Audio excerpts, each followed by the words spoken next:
Here's our how-to section. Number 1, be thankful and gratitude. I know, you guys gonna say, come on Sid, being thankful and gratitude?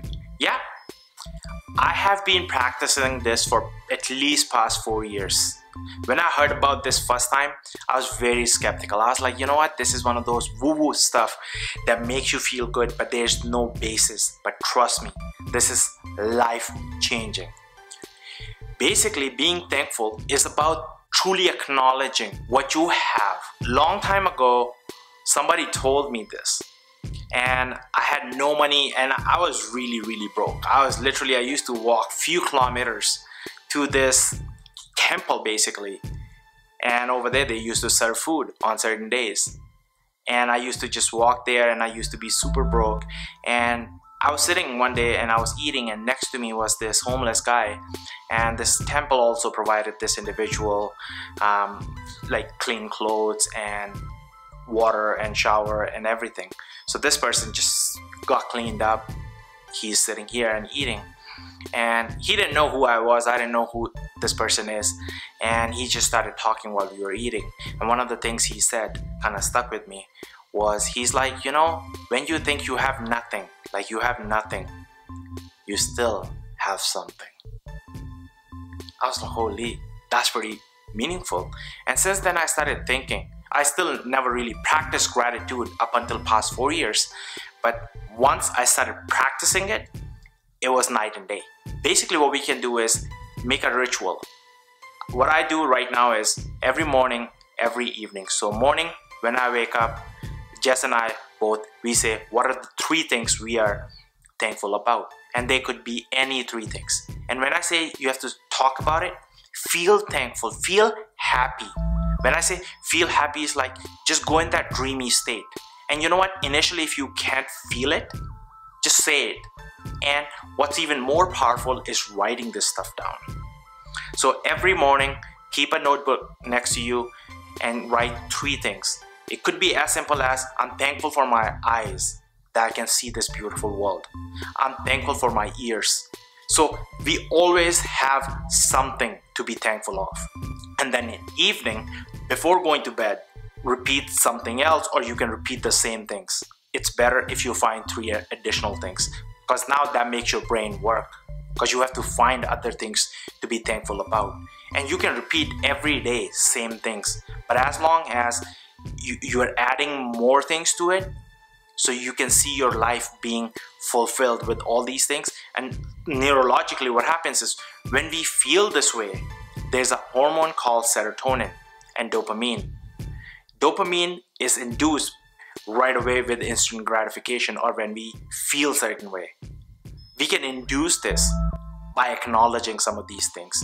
So say thankful about something, whatever 3 things you are thankful of, first thing in the morning and prior to sleeping at night. Ritual prior to sleeping at night is even more important than morning. So there was a research done on ski athletes. What they did, they practiced prior to going to bed. So about hour to 2 hours prior to going to bed. What they noticed, and they were attached to all the electrodes so they can monitor what's happening. When these athletes went to bed, they were dreaming about overcoming whatever obstacles they came across. So our brain was trying to find solutions. And then next day when they did the same level, they were significantly better and they were able to cross it.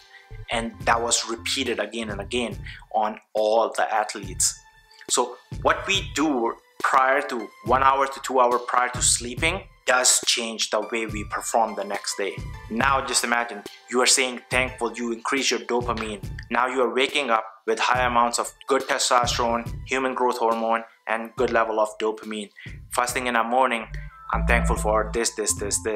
You start your day on such a positive note. That whole day goes well. Number 2 is create a mission. What that means is, most of us associate our personal identity to things or people or to a career. And these are the things that anyone can take away from you. I read a book, it's called Undisputed Mind. I will have the link below for this book. It's an amazing book and it truly teaches you how to build a resilient mind for true long-term happiness.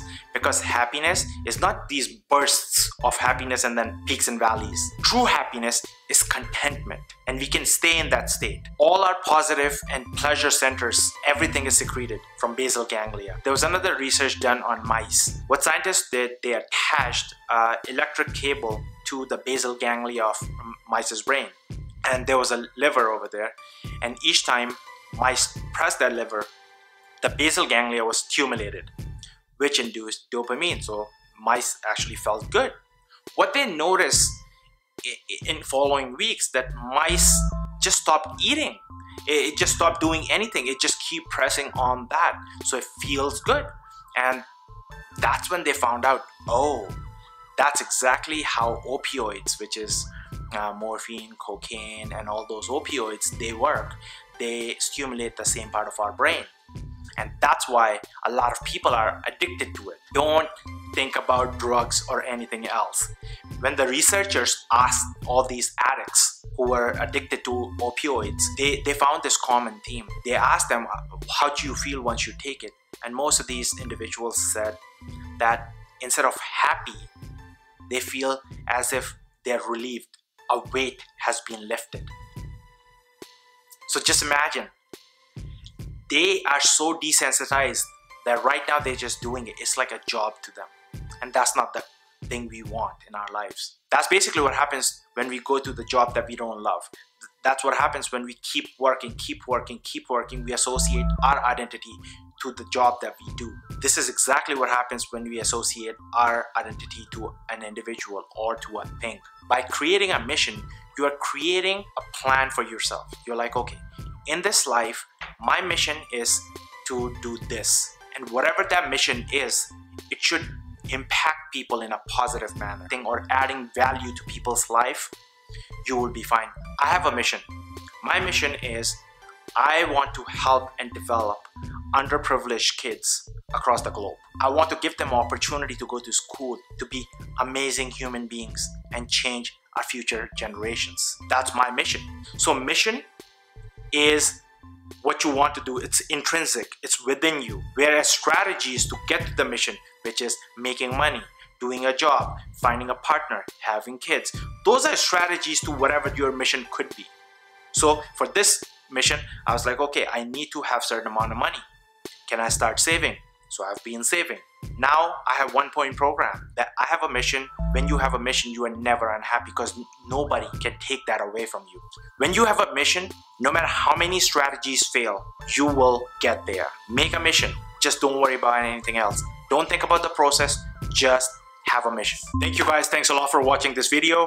If you found any value in this video, if you think this can help somebody, please share it.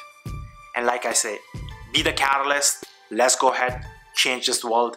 One idea, one video, one spark at a time.